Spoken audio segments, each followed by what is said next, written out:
Hi, this is Jay from QuantumFlow, and today is Thursday, April 4th, 2024. Please be sure to like and subscribe to our YouTube channel at QuantumFlobyJTNC to receive daily market recaps. Today, SPY gapped up over $4, reaching a high of 523.87 on higher than expected unemployment claims. Bad news is good news for the markets, given bad economic news will likely lead to interest rate cuts.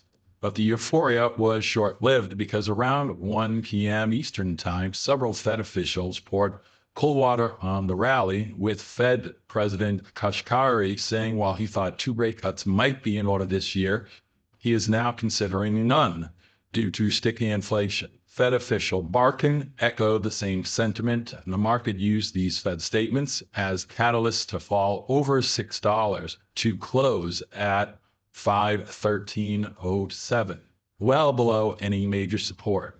While pulling back 1.22% isn't normally an outlier, it's only the second pullback of this size this year, and having rallied $5 initially to fall over $6 is unusual and therefore material going forward.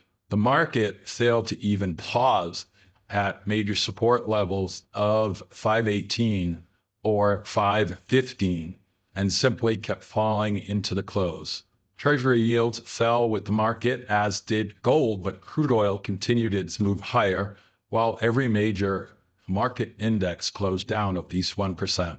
Volume was strong at 96 million shares, reinforcing the move lower, and tomorrow's job report will certainly create fireworks for a market experiencing some stress for the first time in more than 5 months. Should the jobs report tomorrow be strong, there is no major support until 504, so be prepared for more downside.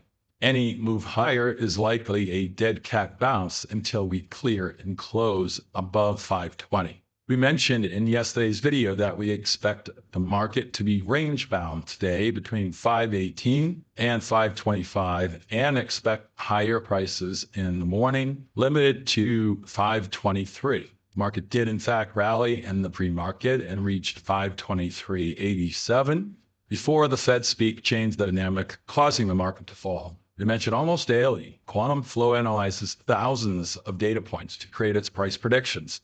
But when the data changes, the model is no longer relevant, and you must trade what you see. The market followed the model perfectly until the Feds poured cold water on the 8th year of interest rate cuts. At that point, a smart trader needs to adjust and trade what they see. We also stated in yesterday's video that the market may be preparing to roll over, and we felt strongly any long book needed protection to shield against any downside. Had you done that the last several days we have recommended it, you're a pretty happy trader today. While the market is still bullish, closes below 504 will likely change the model's view of the market, and the bulls need to recover 520 to have any chance of continuing the uptrend, given the trend channel from October has been broken, and as such, a new trend is likely to emerge. Given the unknown results of the jobs report for Friday, we have a very wide view of price action for tomorrow. Price could trade as low as 504 and as high as 525. With this level of uncertainty, we highly recommend you size down to no more than quarter size or normal positions, or sit on your hands until a trend develops. While our models still project higher prices, certainly for tomorrow, 523 is the cap, with a floor potentially much lower. Market makers are positioned evenly going into tomorrow, and they will make money on a rally to 523 or a drop to as low as 500. Tim posted on the pre-market at 8:19 a.m. He felt the market would generally remain bullish in the morning and reach its upper target of 523.55. He also stated if 521 failed, the market would bring in lower targets to as low as 517.75. Once again, he complimented the prior night's video recap, suggesting selling the highs and buying the lows. Once 521 failed, as Tim suggested, it was time to trade toward his lower targets. Simply trading Tim's intraday levels can be quite profitable with even a small degree of skill. For example, getting short at 523, as we suggested in yesterday's video, and adding at 521 would have made you all kinds of money.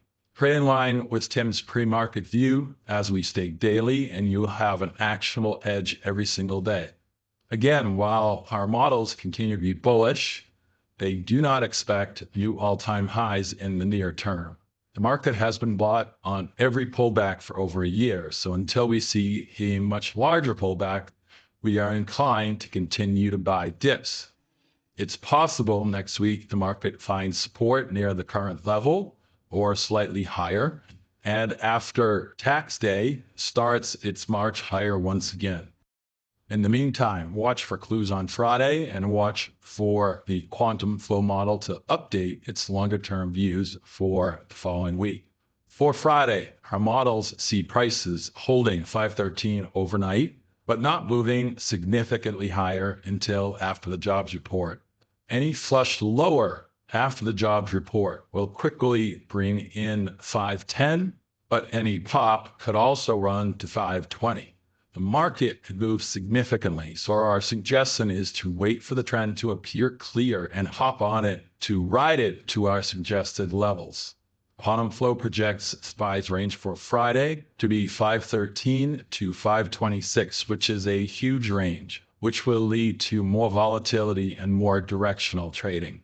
Quantum Flow's weekly lineup service is still on calls on Snap and WPA expiring tomorrow. At this point, it looks like we will record these both as losing trades. We might recover a little bit on Snap, but WPA looks to be a full loss. Quantum Flow's play of the day service is flat going into tomorrow. But anyone who held the long 518 call from yesterday made at least a triple today on this morning's overnight action. Dealer positioning going into Friday to the upside has dealers buying 514 to 521 calls in size, while selling 523 and higher, implying the possibility of a strong rally on Friday, depending on the jobs report. To the downside, dealers are buying 513 to 500 puts in about a 1-to-1 ratio to the calls being bought, setting up for more downside, but certainly also preparing for any rally. When market makers are uncertain, they will find a far out of the money strike that they can sell to finance the purchase of closer to the money puts and calls to participate in whatever transpires. We continue to recommend buying protection for a long portfolio, given a 1.22% drop can easily turn into a 15% drop. Overall, there is more downside risk than potential upside gain, and bounces to below 520 should be sold. So be safe and protect any long portfolio. Looking out to next Friday, dealers are buying far out of the money 519 calls in size, while selling 524 and 528 calls to finance the purchases. This implies little confidence in significantly higher prices next week. To the downside, market makers are loading up on puts from 510 to 500, implying more weakness next week. This can all change quickly once dealers recognize the results of the jobs report. So check in with Quantum Flow's pre-market analysis and post-market recap to understand how dealer positioning will affect the day's price action. Tim posts his analysis in the pre-market by 9 a.m. His market video recaps every evening.